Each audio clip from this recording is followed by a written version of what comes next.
Mon frère avait réservé un dîner de Noël à 2200 € pour impressionner sa petite amie. Il a passé toute la soirée à dire que j'étais la honte de la famille. Puis l'addition est arrivée et il a chuchoté, « S'il te plaît, j'ai oublié mon portefeuille. Avance-moi l'argent. » J'ai regardé sa petite amie et j'ai ri. Elle ne l'a pas rappelé depuis. Je m'appelle Mathieu. J'ai 29 ans et je dois vous raconter le Noël qui a failli briser ma famille, mais qui a fini par être la chose la plus drôle qui me soit jamais arrivée. Alors, un peu de contexte. Je suis le plus jeune de 2 frères. Mon grand frère Alexandre a 33 ans et a passé la majeure partie de sa vie d'adulte à essayer de convaincre tout son entourage qu'il a plus de succès qu'il n'en a réellement. Ne vous méprenez pas, Alexandre n'est pas un mauvais gars au fond. Il fait juste partie de ces personnes qui mesurent toute leur valeur à quel point les autres sont impressionnés par eux. Vous voyez le genre. Mentionnant toujours des restaurants connus, glissant nonchalamment le nom du quartier où il vit, s'assurant que vous sachiez exactement combien a coûté sa montre sans techniquement vous dire son prix. Moi. Je suis électricien.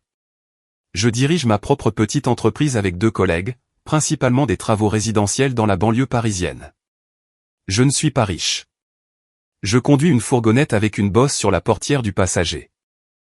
Je porte les 3 mêmes chemises à carreaux à tour de rôle d'octobre à mars. Mais je paie mes factures. Je suis propriétaire de ma petite maison en banlieue et je dors très bien la nuit. Maintenant, voici où l'histoire commence vraiment. Environ 4 mois avant Noël, Alexandre a commencé à fréquenter une femme nommée Juliette. Et quand je dis qu'Alexandre était obsédé par l'idée de l'impressionner, je veux dire que l'homme jouait un rôle comme si sa vie était une audition qu'il ne pouvait pas se permettre de rater. Juliette était magnifique, très instruite, travaillait comme représentante médicale dans le secteur pharmaceutique, et avait une de ces pages sur les réseaux sociaux où chaque photo a l'air d'avoir été prise par un professionnel, même si c'est juste elle debout devant un mur tenant un café. Elle était hors de portée pour Alexandre, et tout le monde le savait, y compris lui, ce qui est exactement pourquoi il faisait autant d'efforts.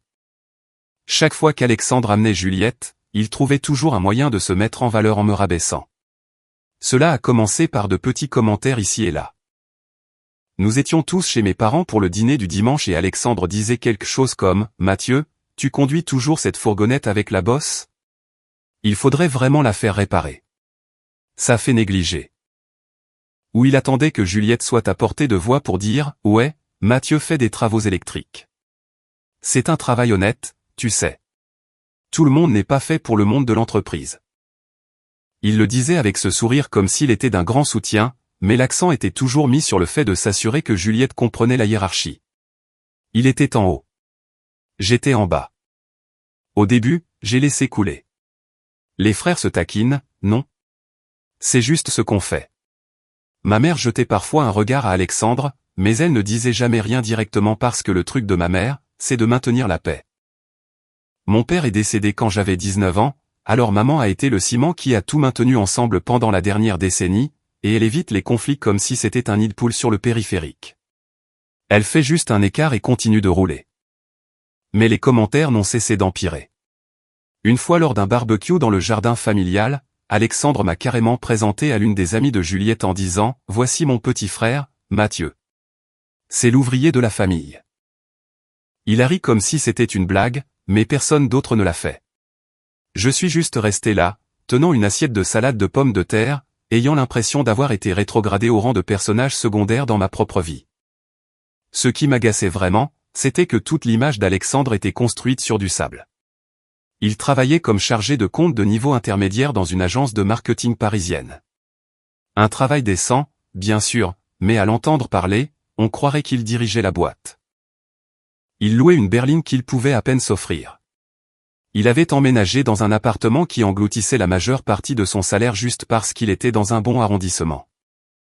Il vivait ce style de vie à crédit et avec du ruban adhésif, mais tant que Juliette regardait, le spectacle devait continuer. Puis vint Noël. Alexandre m'a appelé environ 2 semaines avant et m'a dit qu'il voulait que toute la famille laisse tomber le traditionnel repas fait maison pour aller dans cet endroit chic du centre-ville appelé le Clos des Vignes. Menu spécial de Noël à prix fixe. 2200 € pour une table de 4.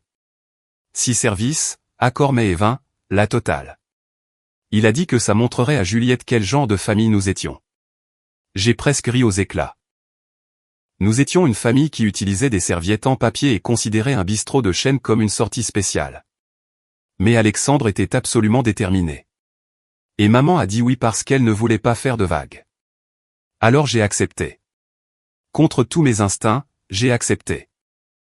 J'aurais dû faire confiance à mon intuition car ce qui s'est passé à ce dîner a tout changé. Le soir de Noël, je me suis présenté au Clos des Vignes en portant mes plus beaux vêtements, ce qui pour moi signifiait une chemise boutonnée sans trace de peinture dessus et un jean sombre. J'avais même repassé la chemise, ce qui ressemblait à un exploit personnel. Maman était superbe. Elle s'était fait coiffer et portait cette robe bordeaux profond qu'elle gardait pour les grandes occasions. Nous sommes arrivés devant ce restaurant et l'endroit était intimidant. Des baies vitrées du sol au plafond, des briques apparentes, des bougies sur chaque table, des serveurs mieux habillés que je ne le suis pour les mariages. Le genre d'endroit où le menu n'a pas de prix. Alexandre et Juliette étaient déjà assis quand nous sommes entrés. Alexandre portait une veste de sport qui avait encore cette raideur du neuf. Juliette était éblouissante. Je dois lui accorder ça. Elle a souri chaleureusement quand elle nous a vus et s'est levée pour serrer ma mère dans ses bras, ce que j'ai trouvé adorable. Pendant environ 30 secondes, j'ai pensé que ce serait peut-être une belle soirée. Puis Alexandre a ouvert la bouche. La première chose qu'il a dite quand je me suis assis a été « Mathieu, content que tu aies pu venir. J'avais peur que tu te pointes avec tes bottes de travail. » Il a ri. Juliette a fait un sourire poli, mais je pouvais voir qu'elle n'était pas sûre que ce soit une blague. Maman a fait semblant de ne pas l'avoir entendu et a commencé à regarder le menu.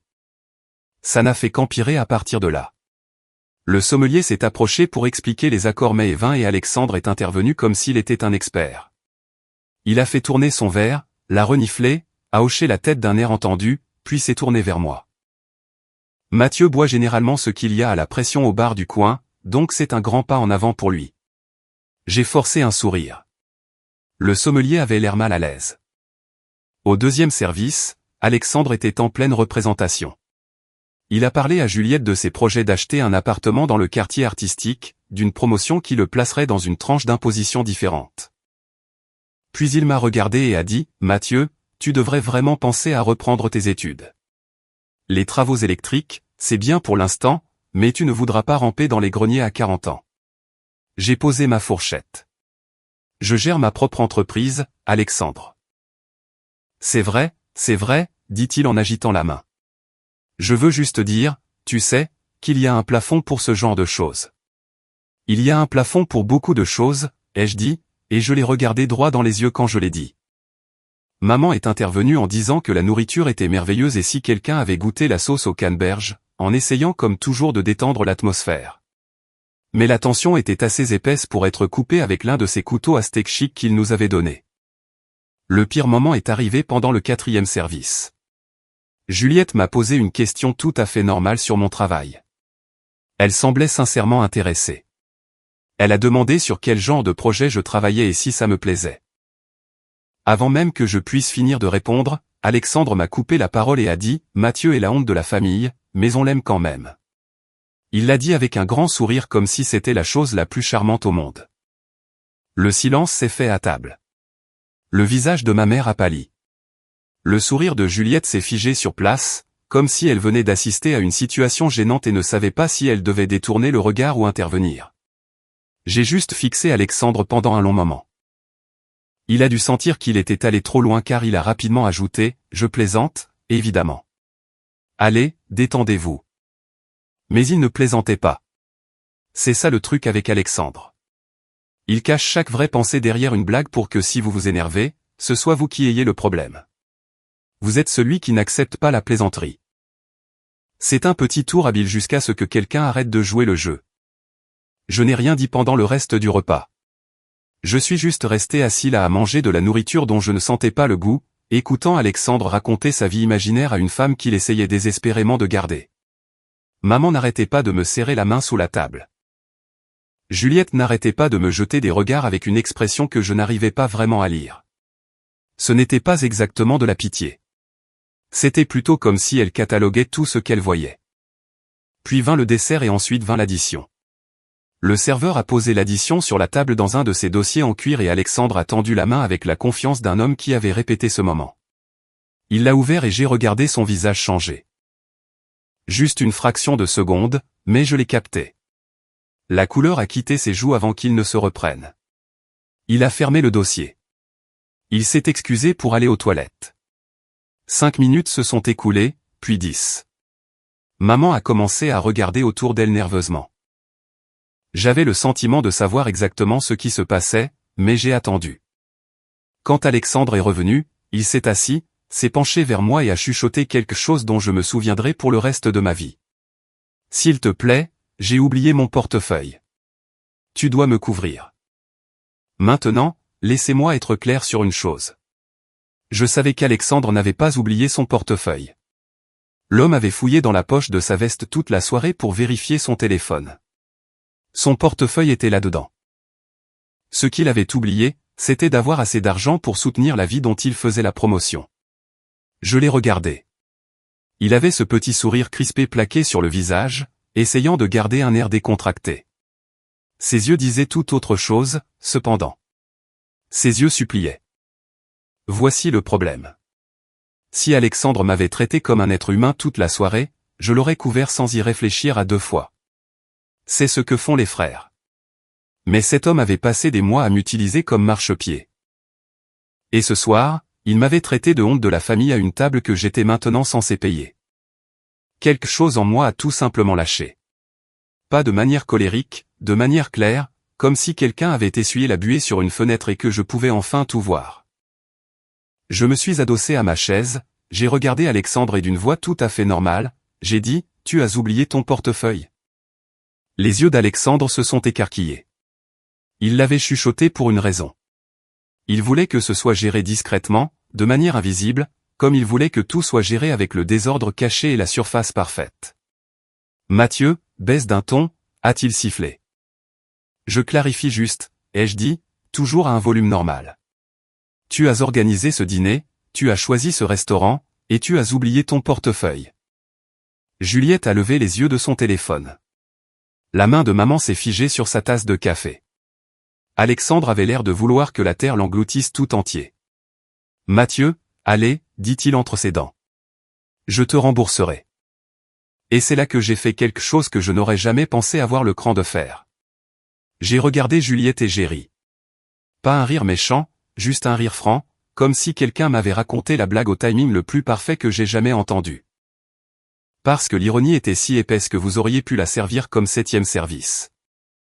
Juliette a eu l'air confuse pendant une seconde, puis a regardé Alexandre, et j'ai vu les pièces du puzzle s'assembler derrière ses yeux. Elle était intelligente. N'oubliez pas, vous ne durez pas dans les ventes médicales sans être capable de lire les gens. Attends, dit lentement Juliette. Tu n'as pas ton portefeuille. Je l'ai laissé à la maison, a dit Alexandre rapidement. Ce n'est pas grave. Mathieu va couvrir ça, et je lui ferai un virement demain. Ah bon, ai-je dit. J'ai pris une gorgée de mon eau, complètement calme. Alexandre m'a dévisagé avec un regard qui se situait quelque part entre la fureur et la terreur. Mathieu, s'il te plaît. J'ai laissé le silence s'installer pendant quelques secondes. Puis j'ai dit, Alexandre, tu as passé toute la soirée à dire à tout le monde à cette table que je suis la honte de la famille. Que je rentre dans les greniers pour gagner ma vie. Que ma fourgonnette est une blague. Que je devrais reprendre mes études. Et maintenant? Le gars qui n'a pas les moyens de payer le dîner qu'il a commandé demande à la honte de le tirer d'affaire. J'ai secoué la tête. Il faut apprécier la poésie de la situation, mon vieux. Maman me regardait avec une expression que je n'avais jamais vue auparavant. Ce n'était pas de la désapprobation. Ce n'était pas de la déception. Si je devais lui donner un nom, je dirais que c'était du soulagement, comme si elle avait attendu 10 ans que quelqu'un dise enfin ce qu'elle pensait. Juliette s'est levée. Elle a posé sa serviette sur la table très soigneusement, de la manière dont les gens le font quand ils essaient de garder leur sang-froid dans une situation qui a complètement dérapé. Elle a ouvert son sac à main, a sorti une carte bancaire et l'a tendue au serveur, qui s'était matérialisé exactement au pire moment possible. « Je vais payer ma part », a-t-elle dit doucement. Puis elle a regardé Alexandre. « Je crois que je vais commander une voiture. »« Juliette, attends », a commencé Alexandre. « Je te parlerai plus tard », a-t-elle dit. Mais la façon dont elle l'a dit rendait assez clair que ce plus tard n'arriverait jamais. Elle est partie. Elle a simplement traversé le restaurant, passé les fenêtres et les bougies, et a disparu par la porte d'entrée. Alexandre l'a regardé partir avec ce regard vide sur son visage, comme un enfant qui regarde son ballon s'envoler à une fête foraine. J'ai fini par payer le reste de l'addition. Bien sûr que je l'ai fait. Pas pour Alexandre, pour maman. Parce qu'elle était assise là, l'air mortifié, et je n'allais pas la laisser se demander comment l'addition allait être payée à Noël. J'ai tendu ma carte au serveur, avec un pourboire de 30% parce que rien de tout cela n'était de sa faute. Et c'était tout. 1900 € après la part de Juliette. Ça a piqué. Mais parfois, on paie le prix pour un moment de clarté et honnêtement, ça valait chaque centime. Le trajet de retour en fourgonnette a été brutal. Maman s'est assise sur le siège passager, regardant par la fenêtre, et n'a pas dit un mot pendant les 10 premières minutes. Alexandre était parti de son côté, sprintant presque vers sa berline de location sans dire au revoir à aucun de nous deux. Quand maman a finalement parlé, elle a dit « Tu n'étais pas obligé de faire ça, Mathieu. » Si, ai-je dit. Je l'étais. Elle est restée silencieuse pendant encore une minute. Puis elle a dit « Il a toujours été comme ça, même quand ton père était en vie. » Toujours en représentation, essayant toujours d'être quelque chose qu'il n'était pas, elle a fait une pause. Ton père disait souvent qu'Alexandre préférerait avoir l'air riche plutôt que d'être heureux. Je crois qu'il avait raison. C'était la chose la plus honnête que ma mère m'ait jamais dite à propos d'Alexandre, et c'est tombé comme une brique à travers une fenêtre. Je n'ai pas répondu parce que je n'en avais pas besoin. Nous sommes juste restés tous les deux avec ça. Au cours des jours suivants, les retombées étaient prévisibles.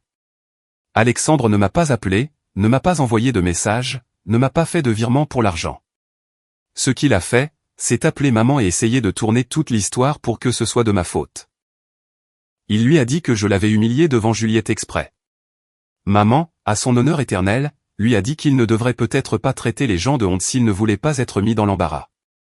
Juliette n'a jamais rappelé Alexandre. Il lui a envoyé des messages, a appelé, a fait livrer des fleurs à son bureau. Rien.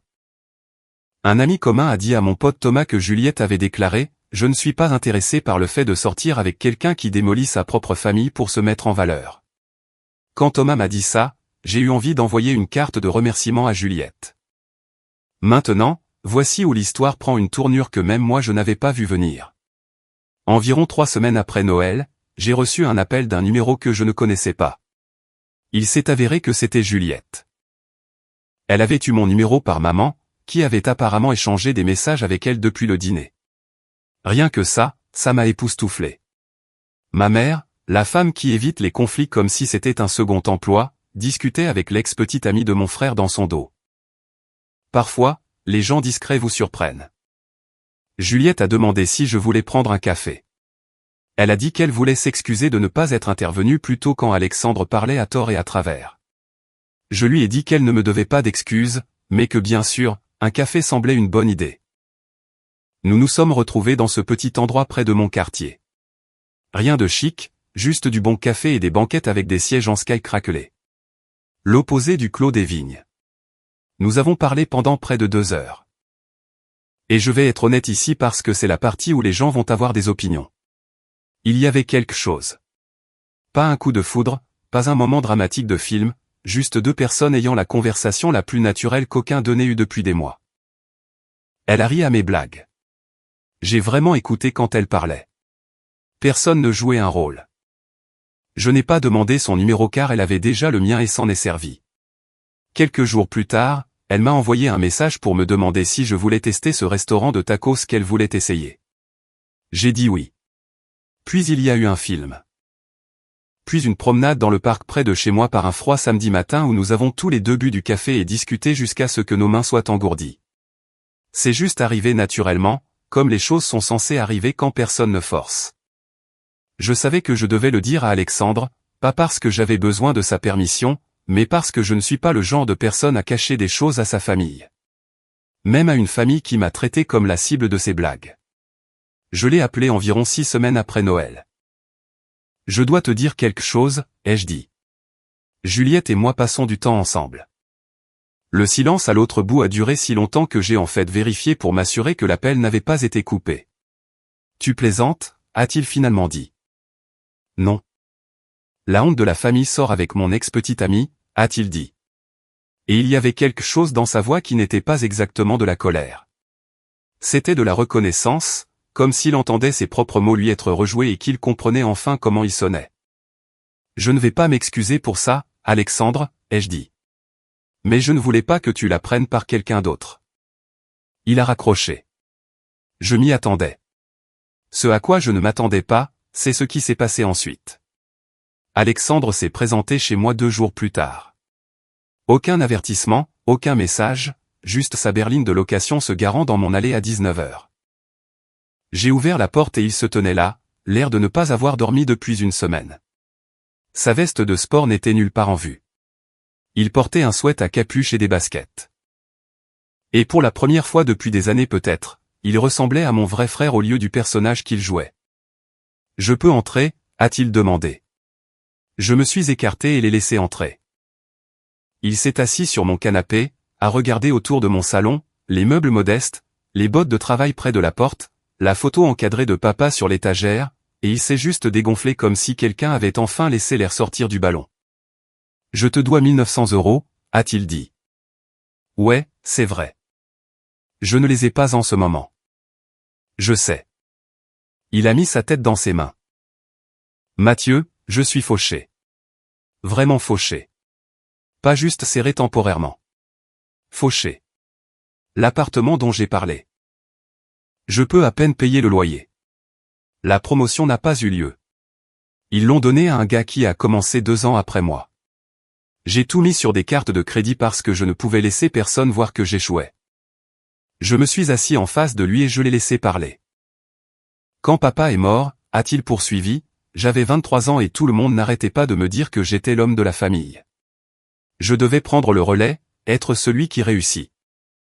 Et j'ai continué là-dedans jusqu'à ce que je sois si loin de la réalité que je ne pouvais plus la voir.